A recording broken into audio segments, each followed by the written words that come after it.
വിവാദ പ്രസംഗവുമായി CPIM നേതാവ് E Sreedharan. ജീവനക്കാരുടെ കാൽ തല്ലിയൊടിച്ച ചരിത്രം വടകരക്കാർക്കുണ്ടെന്ന് മുന്നറിയിപ്പ്. വടകര നഗരസഭയിലെ അഴിമതിക്കാരായ ഉദ്യോഗസ്ഥർക്ക് താക്കീത് നൽകുന്ന രീതിയിലാണ് മുൻ നഗരസഭാ ചെയർമാൻ കൂടിയായ ഇ ശ്രീധരൻ സംസാരിച്ചത്.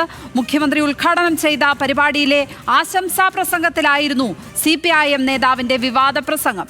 രതീഷ് വാസുദേവൻ ചേരുന്നു വിവരങ്ങളുമായി. രതീഷ്, മുഖ്യമന്ത്രിയുടെ സാന്നിധ്യത്തിലാണോ ഈ രീതിയിൽ ഒരു ആശംസാ പ്രസംഗം അദ്ദേഹം നടത്തിയിരിക്കുന്നത്? ഈ പരാമർശത്തിന്റെ പേരിൽ കേസ് വരുവാനുള്ള സാധ്യതയുണ്ടോ? ലക്ഷ്മി, മുഖ്യമന്ത്രിയുടെ ഉദ്ഘാടനത്തിന് ശേഷം ആശംസാ പ്രസംഗിയായിരുന്നു ഇ ശ്രീധരൻ. അദ്ദേഹം വടകരയുടെ മുൻ നഗരസഭാ ചെയർമാൻ കൂടിയായിരുന്നു.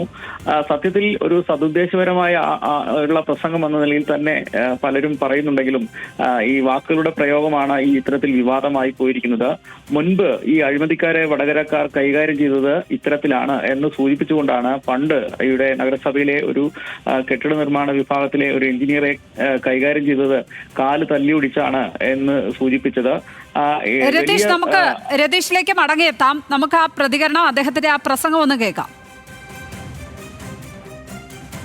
ഈ സർവീസ് കാലത്തിനിടയിൽ തന്നെ ടാറ്റയോ ബിർളയോ ആയി കളയാമെന്ന നിലയിൽ തൻ്റെ മുമ്പിൽ വരുന്ന സാധാരണക്കാരനെ പിടിഞ്ഞ് ഈസ വീർപ്പിക്കാനുള്ള ചില ശ്രമങ്ങൾ, എല്ലാവരുമല്ല, വളരെ നല്ല പ്രഗത്ഭരായ ഉദ്യോഗസ്ഥന്മാരൊക്കെയുള്ള നഗരസഭയാണ് വടകര നഗരസഭ. പക്ഷെ ചില ഉദ്യോഗസ്ഥന്മാർ ഇതൊരു കാശ് പിടുങ്ങാനുള്ള ഏർപ്പാടാക്കി മാറ്റുന്നതായി പറയപ്പെടുന്നുണ്ട്.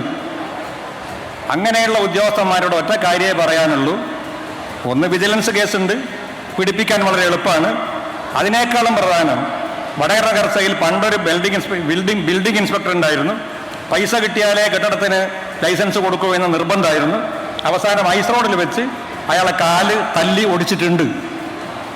അതിനും കഴിവുള്ള ആളുകളാണ് വടകരക്കാർ എന്ന് മനസ്സിലാക്കാൻ ഇവിടെയുള്ള ചില അഴിമതിക്കാരായ ഉദ്യോഗസ്ഥന്മാർ സന്മനസ് കാണിക്കണം എന്ന് മാത്രം പറഞ്ഞുകൊണ്ട് നല്ല രീതിയിൽ ആളുകൾക്ക് സേവനം കിട്ടാൻ ഈ ആഫീസ് ഉപകരിക്കട്ടെ.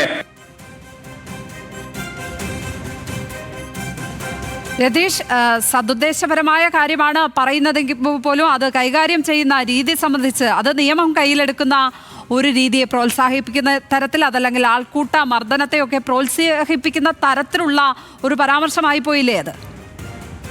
തീർച്ചയായും ലക്ഷ്മി പത്മ, അതുതന്നെയാണ് ഈ പ്രസംഗത്തെ വിവാദമാക്കുന്നത്. കാരണം നഗരസഭ ഭരിക്കുന്നത് LDF, സംസ്ഥാനം ഭരിക്കുന്നത് LDF. ഈ സാഹചര്യത്തിൽ എന്തുകൊണ്ട് നിയമപരമായുള്ള ഒരുപാട് വഴികൾ, നിയമപരമായി തന്നെ നീങ്ങാനുള്ള വഴികൾ, ഈ അഴിമതിക്കാരെ കൈകാര്യം ചെയ്യാനുള്ള വഴികളൊക്കെ ഉള്ളപ്പോൾ ഈ കയ്യൂക്കിന്റെ കാര്യം, പഴയ കാലത്തെ ഈ കയ്യൂക്കിന്റെ കാര്യം എന്തിന് പറയുന്നു എന്നതാണ് ഇപ്പോൾ ഉയർന്ന വിവാദം. മാത്രവുമല്ല, ഈ വടകര നഗരസഭയിൽ 90% ജീവനക്കാരും വളരെ കൃത്യമായി നല്ല രീതിയിൽ ജനസേവനം നടത്തുന്നവരാണെന്നുള്ള പൊതുവെ ഉള്ള അഭിപ്രായത്തെ കൂടി ഇല്ലാതാക്കുന്നതാണ് ചില ആളുകൾ, ചില ഉദ്യോഗസ്ഥർ ഇത്തരത്തിൽ അഴിമതിയിലേക്ക് പോകുന്നു, ജനങ്ങളെ ബുദ്ധിമുട്ടിക്കുന്നു എന്ന പ്രസ്താവന. അതിനെ പൊതുവൽക്കരിച്ചുകൊണ്ട് ഇത്തരത്തിൽ പൊതുവിൽ കൈകാര്യം ചെയ്യും എന്ന, ശാരീരികമായി കൈകാര്യം ചെയ്യുമെന്ന തരത്തിലുള്ള ഇദ്ദേഹത്തിന്റെ പ്രസ്താവന എന്നതാണ് വിവാദമായിരിക്കുന്നത്. എന്തായാലും ട്രേഡ് യൂണിയനുകളൊക്കെ തന്നെ, അല്ലെങ്കിൽ ജീവനക്കാരുടെ യൂണിയനുകളൊക്കെ തന്നെ ഈ രഹസ്യമായ ഈ പ്രതിഷേധം പലയിടത്തും പ്രകടിപ്പിച്ചതായാണ്